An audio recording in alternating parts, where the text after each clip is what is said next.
രണ്ട് മുതിർന്ന IPS ഉദ്യോഗസ്ഥർ SITയുടെ മീതെ SITയിലെ ഉദ്യോഗസ്ഥന്മാർക്ക് മീതെ അനാവശ്യമായ സമ്മർദ്ദം ചെലുത്തുകയും അവരെ സ്വാധീനിക്കാൻ ശ്രമിക്കുകയും ചെയ്യാം. ദയവീത് അവരതിൽ നിന്ന് പിന്മാറണം. മുഖ്യമന്ത്രിയുടെ ഓഫീസും പിന്മാറണം.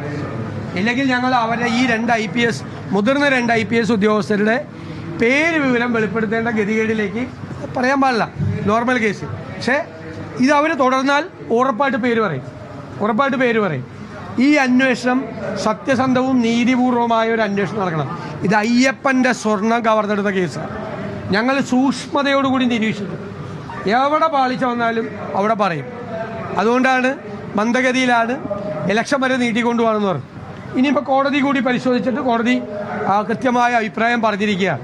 അതിനെ തുടർന്ന് ആ അന്വേഷണം നല്ല രീതിയിൽ മുന്നോട്ട് പോകുമെന്നാണ് ഞങ്ങളുടെ പ്രതീക്ഷ. മുന്നോട്ട് പോകട്ടെ. എന്നിട്ട് നമുക്ക് SITയിൽ ഞങ്ങൾ ഇതുവരെ ഇപ്പോൾ സംസാരിക്കുന്നത് വരെ ഞാനൊരു അവിശ്വാസം രേഖപ്പെടുത്തുന്നില്ല. അവരുടെ മീതെ സമ്മർദ്ദമുണ്ട്. നേരത്തെ ഉണ്ടായി. പക്ഷെ വാസുവിനെ അറസ്റ്റ് ചെയ്യുന്നതിന് മുമ്പും ഉണ്ടായി. പക്ഷെ അവരതിനെ മറികടന്ന് വാസുവിനെ അറസ്റ്റ് ചെയ്തു.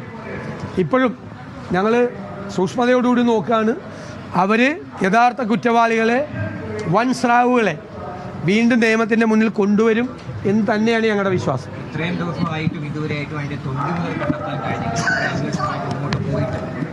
നമുക്ക് നോക്കാം. തീർച്ചയായിട്ടും അതെല്ലാം വളരെ ഗൗരവതരമായ കോടതി പരാമർശിച്ചിട്ടുള്ള കാര്യങ്ങളാണ്. കോടതി കുറേ കാര്യങ്ങൾ ദേവസ്വം ബോർഡ് അംഗങ്ങളുടെ ഉൾപ്പെടെ വൻ തോക്കുകളുടെ ബിഗ് ഗൺസ് എന്നും കോടതി എടുത്തു പറഞ്ഞ ഒരുപാട് ആളുകളുടെ കാര്യമുണ്ട്. അതൊക്കെ ഉൾപ്പെടെ നമുക്ക് നോക്കാം. കുറച്ച് ദിവസം കൂടി നമുക്ക് നോക്കാം. എന്നിട്ട് നമുക്ക് SIT അല്ല CBI ആണ് വേണ്ടത് എന്ന് പറയേണ്ട ഒരു സ്ഥിതിയിലേക്ക് പോകരുത്. കേരള പോലീസ് നമുക്ക് വിശ്വാസം നഷ്ടപ്പെട്ടൊരു പോലീസാണെന്ന് വരുത്തി തീർക്കരുത്. കോടതിയുടെ നേരിട്ടുള്ള നിയന്ത്രണത്തിലായതുകൊണ്ടാണ്. ഇല്ലെങ്കിൽ ഇതൊക്കെ എങ്ങോട്ട് പോയതെന്ന് നമുക്ക് പറയാമല്ലോ. ഈ അറസ്റ്റിലായ രണ്ടുപേരും അറസ്റ്റിലാവില്ലായിരുന്നു. ഗവൺമെൻറ് നിയന്ത്രണത്തിലായിരുന്നു SIT എങ്കിൽ ഈ രണ്ട് മുൻ ദേവസ്വം ബോർഡ് പ്രസിഡന്റുമാരെ അറസ്റ്റ് ചെയ്യില്ല. കുറേ ജീവനക്കാരെ മാത്രം അറസ്റ്റ് ചെയ്ത് ഇത് അവസാനിപ്പിച്ചാണ്. ഇനിയും വരണം. ഈ ഉത്തരവാദികളായ ആളുണ്ട്. അത് മുഖ്യമന്ത്രിയുടെ ഓഫീസ് നിയോഗിച്ചിരിക്കുന്ന രണ്ടുപേരാണ്. അല്ല വരട്ടെ സർവീസിലിരിക്കുന്ന ഉദ്യോഗസ്ഥരല്ലേ പറയാം. നമുക്ക് പറയാം. അവർ നോക്കട്ടെ. അവർ പിൻവലിയൊന്നും നോക്കട്ടെ. ഞാൻ കൃത്യമായിട്ടാണ് പറയണേ. ഈ ശബരിമല ഉണ്ടായ സമയം പോലെ നമ്മൾ പറയുന്ന ഒരു കാര്യവും മാറ്റി പറയേണ്ടി വന്നിട്ടില്ല. കോടീശ്വരന് വിറ്റോ എന്ന് ചോദിച്ച കാര്യം കോടതി ശരിവെച്ചു. അന്താരാഷ്ട്ര റാക്കറ്റ് ഇതുമായിട്ട് ബന്ധമുണ്ടെന്ന് പറഞ്ഞത് കോടതി തന്നെ പറഞ്ഞു. എല്ലാ കാര്യങ്ങളും ഞങ്ങൾ പറയുന്നത് പോലെ തന്നെയാണ് നടക്കുന്നത്. അല്ല, അത് ആ വാതിലടച്ചു. ഇതൊക്കെ ഈ നമുക്ക് എല്ലാവരെയും ഒരുപോലെ മുതിർന്ന നേതാക്കൾ കൂടി ഇടപെട്ട് നിരന്തരമായി സംസാരിച്ചതിൻ്റെ അടിസ്ഥാനത്തിലാണ്. ഇത് നമുക്കൊരു അനുഭവമാണ്.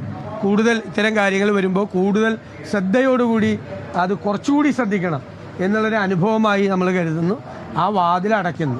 ഒരു കാരണവശാൽ ഒരു തരത്തിലുള്ള പ്രവേശനം അവർക്ക് ഉണ്ടാവില്ല. അവസാനം അതൊക്കെ വെറുതെ ഉള്ള റൂമേഴ്സാണ്. ഞങ്ങൾ ഉഭയകക്ഷി ചർച്ചകൾ എല്ലാ ഘടകകക്ഷികളുമായി നടത്താൻ വേണ്ടി തീരുമാനിച്ചിരുന്നു. ചർച്ച തുടങ്ങിയിട്ടില്ല. അതെങ്കിലും ഞാൻ പറയാറുണ്ട് എപ്പോഴും, അതെങ്കിലും ഞങ്ങളെ കൊണ്ടൊന്ന് നടത്തിക്ക്. ഇല്ലെന്ന് അവിടെ ഒരു ചർച്ചയും നടന്നിട്ടില്ലെന്ന്. ഞങ്ങൾ ഇന്നലെ UDF യോഗത്തിലാണ് ഉഭയകക്ഷി ചർച്ചകൾ ആരംഭിക്കാൻ തീരുമാനിച്ചിരിക്കുന്നത്. കോൺഗ്രസ് ആണ് അതിന് മുൻകൈ എടുക്കുന്നത്. അപ്പോൾ മുസ്ലിം ലീഗുമായിട്ടുള്ള ചർച്ച, കേരള കോൺഗ്രസ് ഉൾപ്പെടെയുള്ള മറ്റ് ഘടകകക്ഷികളായിട്ടുള്ള ചർച്ച ഞങ്ങൾ ആരംഭിക്കുന്നേ ഉള്ളൂ. അതിൻ്റെ ഡേറ്റ് പോലും ഞങ്ങൾ ഇന്നും നാളെയായിട്ട് ഫിക്സ് ചെയ്യുള്ളൂ. അല്ല ഞങ്ങളതല്ലല്ലോ. അതൊക്കെ വളരെ കൃത്യമായിട്ട് സാധാരണ മറ്റുള്ളവരെ കൊണ്ടുവരുന്ന പോലെ തന്നെയാണ് അതെല്ലാം ചെയ്തത്. പിന്നെ ഓരോ വ്യക്തികൾ ഞാനിനി വ്യക്തിപരമായിട്ടൊന്നും പറയുന്നില്ല. നമ്മൾ പറഞ്ഞല്ലോ അത് വേണ്ടാന്ന് ഞങ്ങൾ തീരുമാനിച്ചു.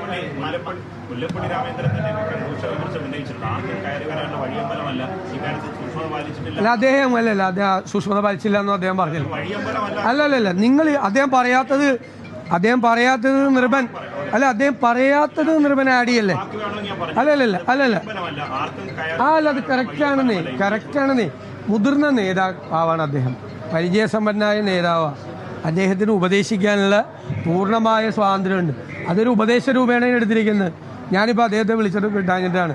അദ്ദേഹം അത് അവരൊക്കെ പറയുന്നത് വളരെ ശ്രദ്ധയോടുകൂടി നോക്കി കാണും.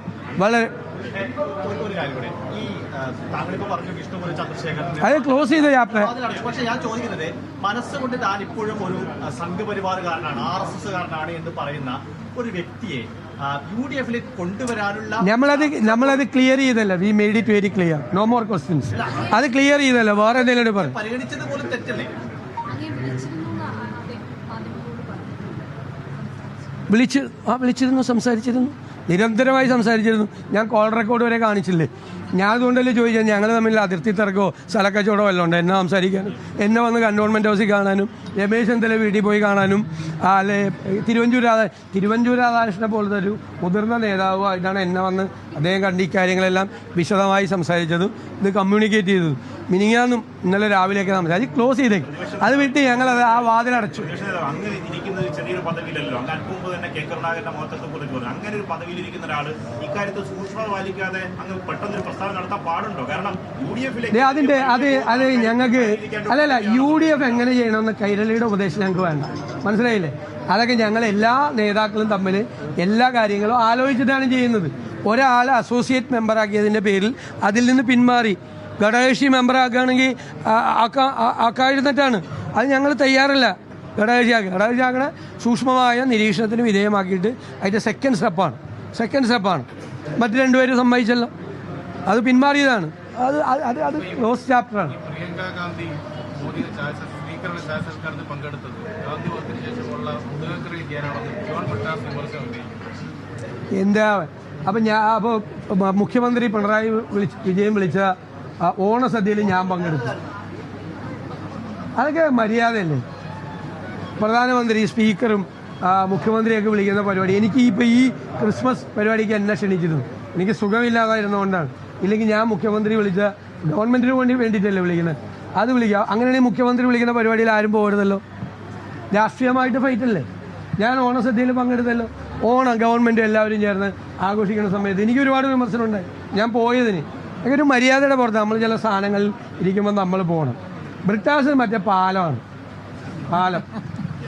ഏത് പാമ്പൻ പാലം പോലെ അടിയുറച്ച ഒരു പാലമാണ്. CPM-ഉം BJP ആയിട്ടുള്ള പാലമാണ്. മനസ്സിലായില്ലേ? അതിന്റെ നാണക്കേടിൽ നിന്ന് രക്ഷപ്പെടാൻ വേണ്ടിയിട്ടാണ്. ഇവിടെ ഗവർണർ വിളിക്കുന്ന പരിപാടി, ഗവർണർ RSSകാരനാണല്ലോ അല്ലേ? ഗവർണർ വിളിക്കുന്ന പരിപാടിക്ക് മുഖ്യമന്ത്രി പോകാറില്ലേ? ബ്രിട്ടാസിന്റെ ചോദ്യത്തിന്റെ മറുപടിയാണ്. ഗവർണർ RSSകാരനാണ്. പക്ഷെ അതേ ആ പൊസിഷനിലിരിക്കുകയാണ്. ലോക് ഭവനിൽ ഗവർണറായിട്ടിരിക്കുകയാണ്. മുഖ്യമന്ത്രിയെ വിളിച്ചാൽ മുഖ്യമന്ത്രി പോകണ്ടേ? അപ്പോൾ RSSകാർ വെറുതെ പറയുമ്പോൾ ഒരു വിരലിൽ ചൂണ്ടുമ്പോൾ 4 വിരലിൽ സ്വന്തം നെഞ്ചത്തോട്ടാണെന്നുള്ള തോന്നൽ കൂടി വേണം. പാമ്പം പാലമാണ് ബ്രിട്ടാസ്. ഞങ്ങളൊന്നും വിമർശിച്ചിട്ടില്ല.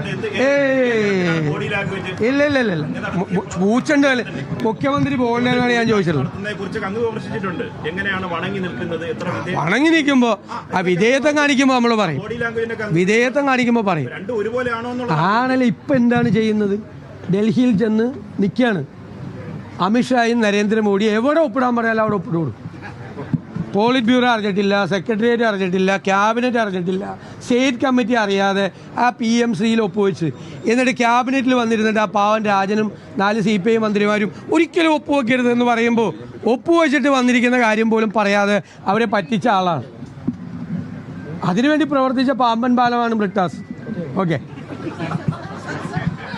എന്തായാലും രാഷ്ട്രീയ വിമർശനങ്ങളിലും ചോദ്യങ്ങളിലുമൊക്കെ കൃത്യമായി മറുപടി പറയുകയാണ് പ്രതിപക്ഷ നേതാവ്. എന്തായാലും സ്വർണ്ണക്കൊള്ള വിഷയത്തിൽ മുഖ്യമന്ത്രി തീരുമാനിച്ച 2 IPS ഉദ്യോഗസ്ഥരുടെ ഇടപെടലുണ്ട്. എന്തായാലും അതേ നിലപാടുമായി ഉദ്യോഗസ്ഥർ മുന്നോട്ട് പോയാൽ അവരുടെ പേര് പുറത്തു പറയും എന്നാണ് പ്രതിപക്ഷ നേതാവ് വെല്ലുവിളിക്കുന്നത്. മറ്റ് വിഷയങ്ങളിലും അത് UDF-ന്റെ ഘടകകക്ഷികളുടെ അസോസിയേറ്റ് അംഗങ്ങളെ തീരുമാനിച്ച വിഷയത്തിൽ ഉൾപ്പെടെ പ്രതിപക്ഷ നേതാവ് അദ്ദേഹത്തിന്റെ മറുപടി പറയുകയാണ്. മറ്റു വാർത്തയിലേക്ക്